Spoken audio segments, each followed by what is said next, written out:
Hi, I'm John. Hey, welcome back to my channel. Today I'm going to talk about weight loss again with my semaglutide.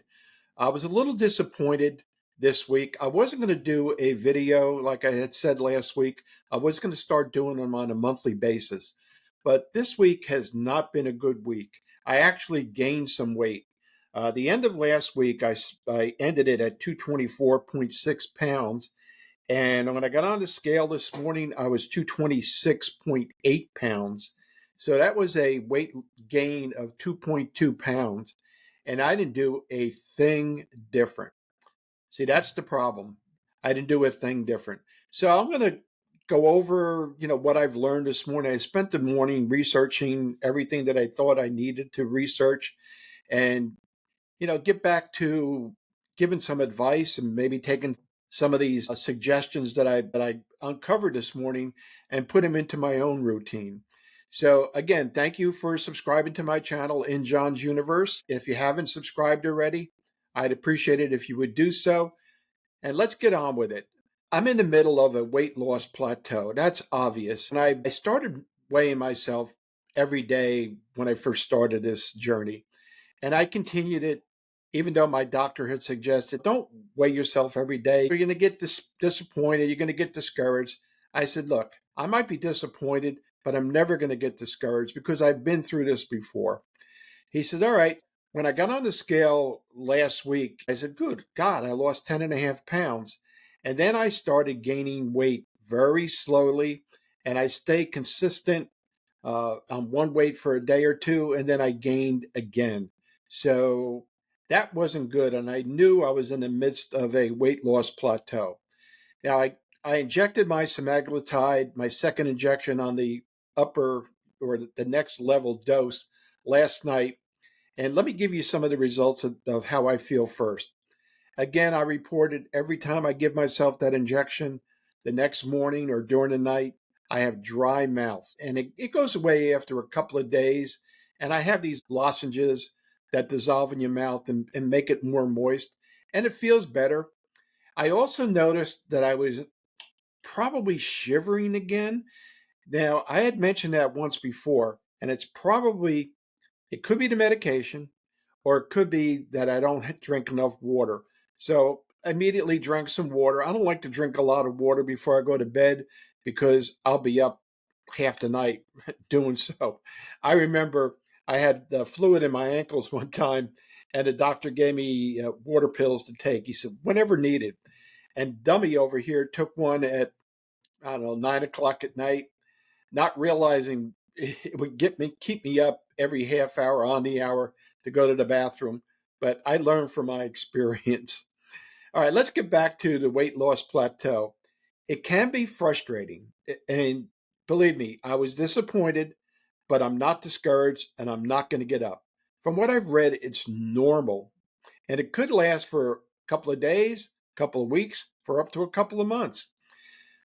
The number one thing I guess you have to, from what I've read, is reassess your caloric intake. Your body adapts over time. So what initially had worked as far as the number of calories you're intaking may need to be tweaked a bit on the downward side.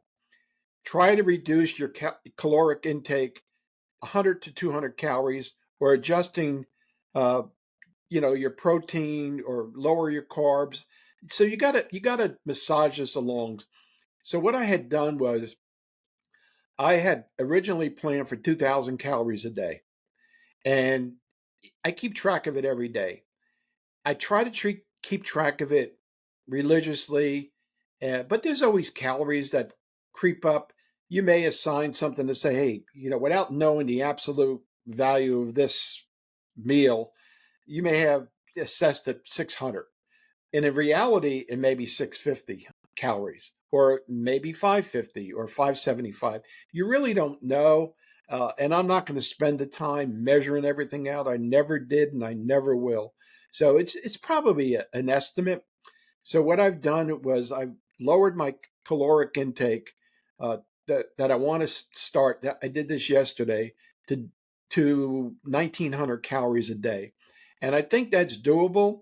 If I need to, I'll go down to 18 or I'll go down to 17. But I don't think I want to go below 1,700 calories a day. They say you need at least 1,200 calories a day in your diet to sustain what you need to do on a daily basis. So right now, I put it down to 1,900. We'll see. Again, I may go down to 1,800. I'm going to increase my protein content and fiber intake. Protein keeps you full and preserves muscle mass. So, what I'm going to do is aim for 25 to 30% of my daily caloric intake from protein. I got a list here of some of the good protein. Let me see. Uh, chicken breast, the white stuff, not the greasy stuff that everybody likes because it has too much fat in it. And a 3.5 ounce portion of chicken breast is 26 grams.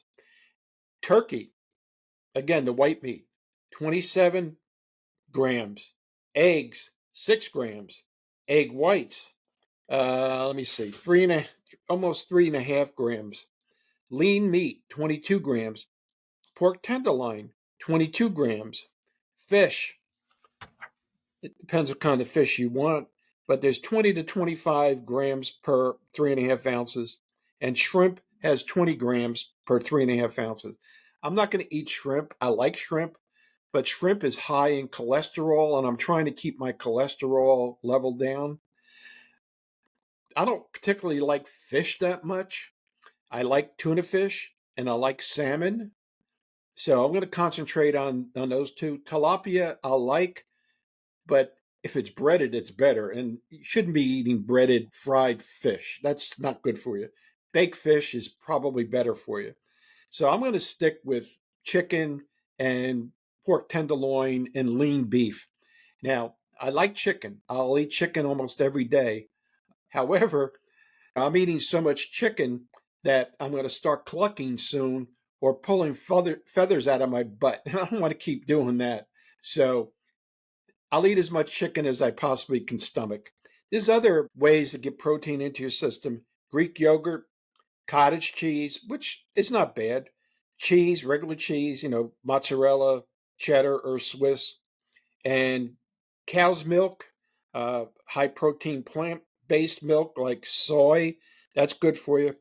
Plant based proteins, including tofu. Now, I don't like tofu. Lentils, black beans, quinoa, and the other protein options are protein powders, protein bars, uh, but you got to watch out the ones that have too much sugar in it. You're looking for low sugar. So that's 15.20 grams per protein bar. And canned tuna, and that's easy and it's high protein. Canned tuna or salmon. And there's also canned chicken that you can use, but look at the caloric content, look at the fat content, look at how many protein grams are in that particular serving that you're going to get.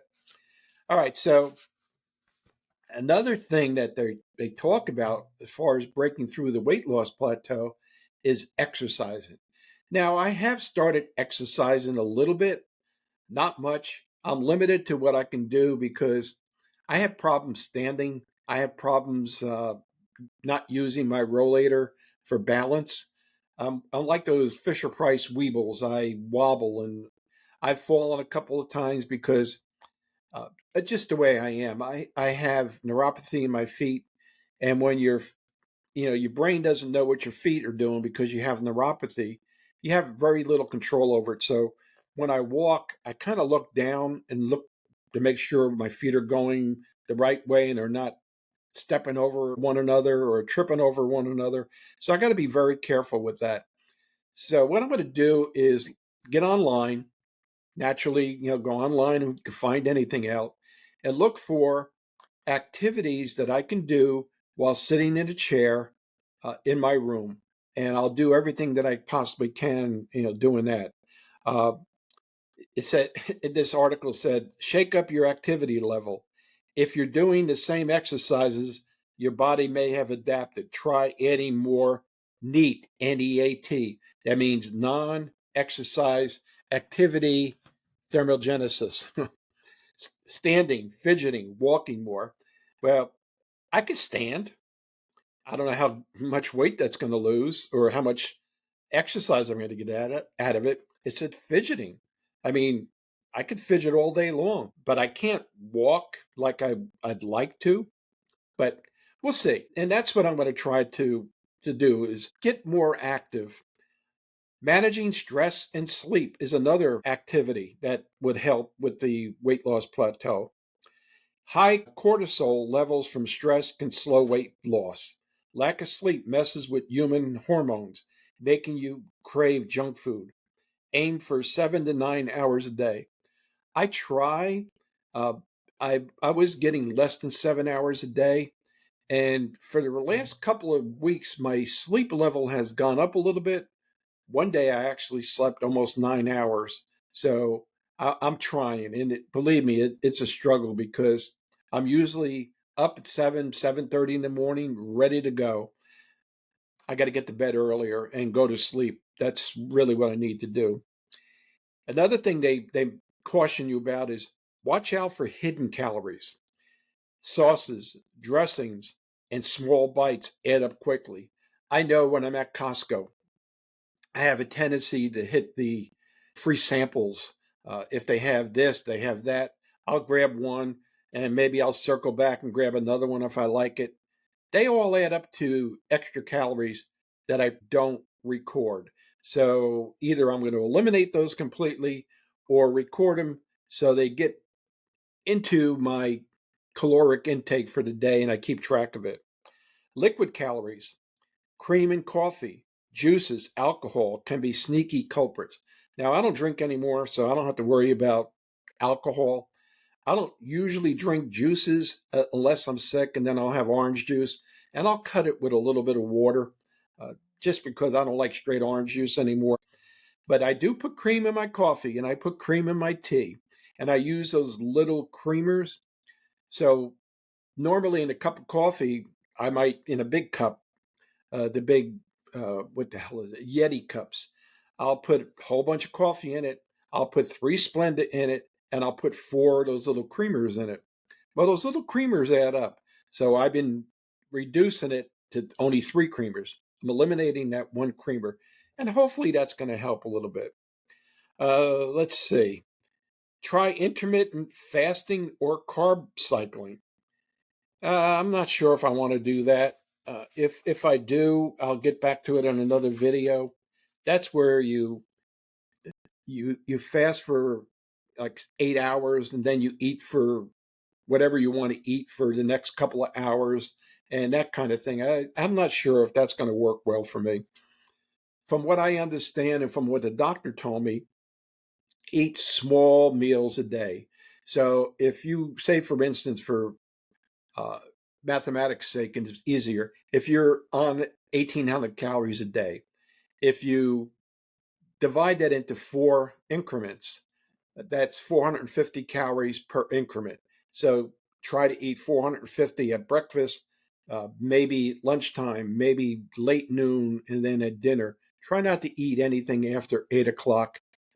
Supposedly that's not good for you. And that's a bad habit I used to be in, is eating after 8 o'clock, because I would sit there and I would be on the computer and I would have, a cup of tea or a cup of coffee and a couple of cookies or whatever the hell else I was eating at the time. And no, that's a no. All right, so that takes care of that. And I'm not going to get into much more about it. But I also wanted to get into what semaglutide does and doesn't do. Semaglutide reduces appetite and cravings. It slows the gastric emptying, allowing you to feel full for a longer period of time. This helps you eat less without feeling deprived. It helps with weight loss. Studies have shown that it can lead to significant weight loss combined with a balanced diet and regular exercise. And some of the other things, controlled blood sugar, and so forth and so on. All right, what semaglutide doesn't do, it's not a magic pill. You still need to make healthy food choices and be mindful of portion sizes. It doesn't build muscle. If you're losing weight, you still need strength training and protein to preserve muscle mass. It doesn't work overnight. Weight loss happens gradually over weeks and months or longer. It's not instant. It doesn't prevent weight loss plateaus. Your body may still adapt, requiring adjustments in diet and exercise. Semaglutide doesn't work for everyone the same way. Some people lose weight faster than others, and side effects can vary. And semaglutide does not replace hydration or nutrition needs. Since it can make you eat less, you have to make sure you're getting enough nutrients. That's basically what it boils down to. Now, weight loss is not just about being on the scale and seeing the numbers go down. I've noticed a significant difference in my clothes. They're not tight anymore. I'm probably going to have to dig out my smaller size pants in the very near future. I did take a complete set of measurements a couple of weeks ago, and I haven't done it since, but I think I'm going to do that every month to see from one month to the next, what it is. And if it's any significant thing that I'd like to share with you, I may do so, or I just may keep it to myself. All right, let me see what else I have on here, if it's any importance. Let's see. Maybe I should have read this at the beginning. Getting past a weight loss plateau. That's the title of this. Because your weight loss has stalled, don't revert to bad habits. These tips can help you restart your weight loss plan. And this came from the Mayo Clinic, which, I have a tendency to trust their information. I'm going to read it because I just printed it out and I didn't get a chance to paraphrase it. You've been working hard to follow a healthy, low calorie diet and improve your exercise habits, and your rewards have been watching your weight to go down and feeling better. Now, however, for no apparent reason, the scale has stopped budging. You've hit a weight loss plateau. Don't get discouraged. It's typical for weight loss to slow down and even stall. By understanding what causes a weight loss plateau, you can decide how to respond and avoid backsliding on your new healthy habits. Uh, a weight loss plateau is when your weight loss stops changing. Eventually, everyone who tries to lose weight gets stuck at a weight loss plateau. Even so, most people are surprised when it happens to them because they're still eating carefully and exercising regularly. The frustrating reality is that even well planned weight loss efforts can stall. What causes a weight loss plateau? And this is important. During the first few weeks of losing weight, a rapid drop is typical. In part, this is because when you initially cut calories, the body gets needed energy by releasing its stores of glycogen, glycogen, glycogen. Glycogen is a type of carbohydrate found in the muscles and the liver. Glycogen is partly made of water. When glycogen is burned for energy, it releases water, resulting in weight loss that is mostly water, but this effect is temporary. As you lose weight, you lose some muscle along with fat.